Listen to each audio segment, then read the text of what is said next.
Hey guys, welcome to another episode of the Nihongo Master podcast. I'm your host Azra, and we have today another one under the theme of Japanese fashion. In fact, this will be the last focus topic before the finale recap episode. What we'll be looking at today is Japanism in fashion, looking at how Japanese fashion influenced other parts of the world back then and today. I think this is a pretty interesting topic because if you haven't already noticed, a lot of fashion styles today came from Japanese fashion. But pinpointing exactly where and how it came about that way has not been discussed about much.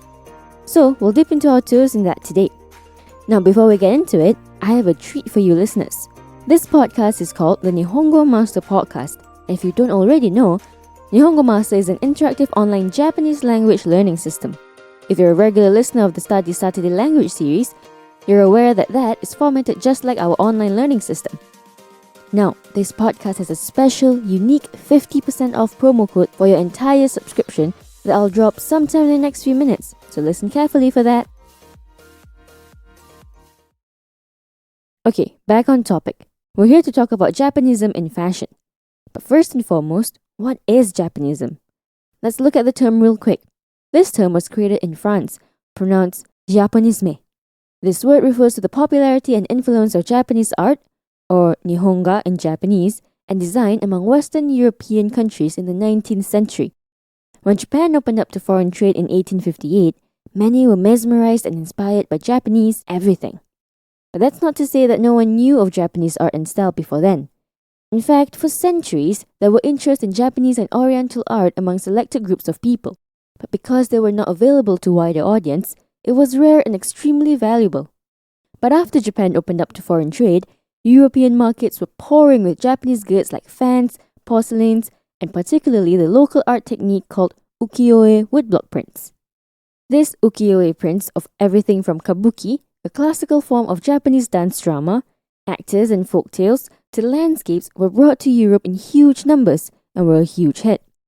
Long story short, that is the start of the Japanese influence in the European art scene. We talked more about ukiyo-e in Season 1, Episode 10, the art culture in Japan. If you're interested in that, give that episode a listen. We discuss in more detail regarding that. Now, what we're interested in is the Japanese influence in fashion, which we'll get into that in a second. But before that, here's a quick vocab recap. Nihonga, Japanese art or painting. Kabuki, a classical form of Japanese dance drama. Ukiyo-e, Japanese woodblock printing technique.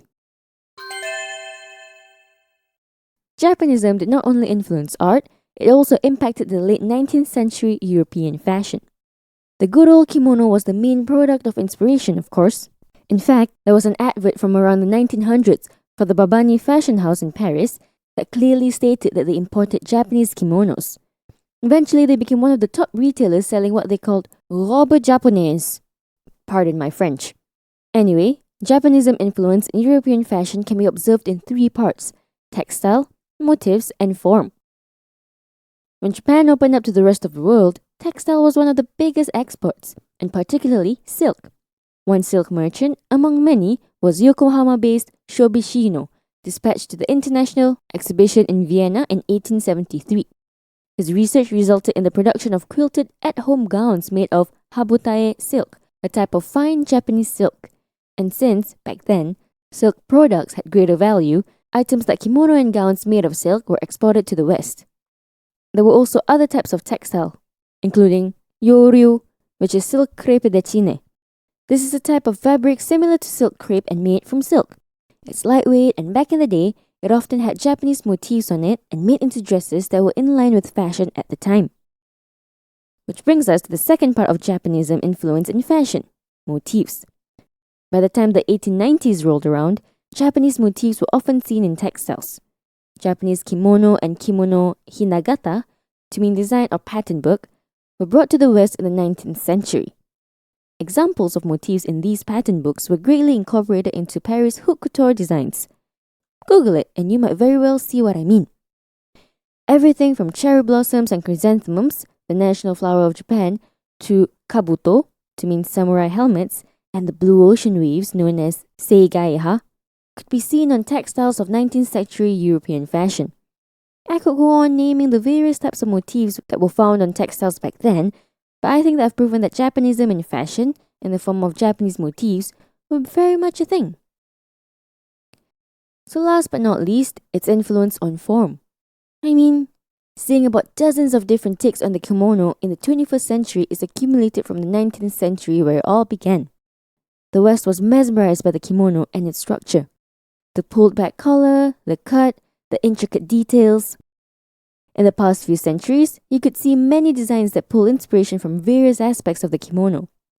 There was Paquin in 1907 with the Montu Japonais that incorporated kimono stitching techniques and form into the coat. In the 1920s, Madeleine Vionnet was interested in Japanese kimono and arts and created many works that seemed to be inspired by them, like including structure of the kimono into her designs that reinterpreted and highlighted the beauty of the female body. I could name way more, but I don't want to bore you to sleep. I'm sure I've convinced you enough just how much influence Japanism had and still has in fashion. Here's a quick vocab recap. Habutae, a type of Japanese fine silk. Yoryu, a type of silk crepe. Hinagata, design or pattern book. Kabuko, samurai helmets. Seigaiha, blue ocean waves. By the way, if you haven't checked out our official website yet, why not give it a browse? At Nihongo Master, we offer efficient Japanese lessons that are quick, easy, and fun for Japanese language learners of all levels, from beginners to advanced. Our smart tools will assist you in areas where you need a little bit of a push and congratulate you on the ones you've aced. With a community of over 50,000 Japanese students, you're not alone on your learning journey. Make new friends and improve together with our point system, collecting points as you go along.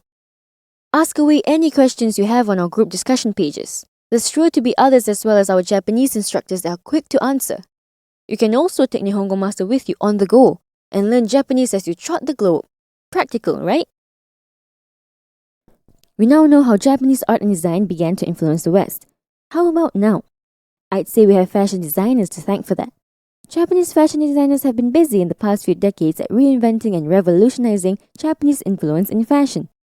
One of the pioneers who first took Japanese fashion to the international market was Hanaymori, where she used the traditional Japanese silk crepe called shirimen, often used for kimonos, to create one-piece dresses.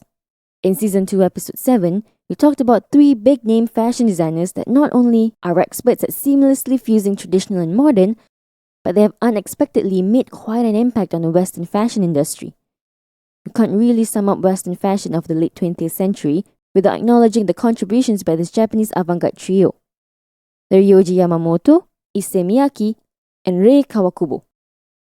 The first one, Yamamoto, reinvented Western technical and aesthetic values. Now one of the most distinguished fashion designers of the industry, he is known for the free-spirited concept portrayed in his crafty tailoring and androgynous silhouettes with the notion of concealing rather than revealing the body.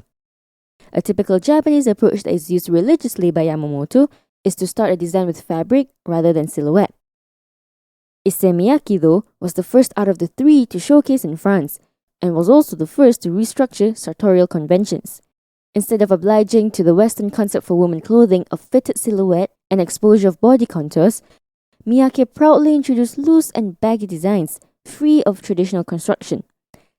Just like his compatriot, Miyake has roots deep in traditional Japanese design philosophy, which is evident in all of his creations, and converting them into fashion-forward, modern Western pieces.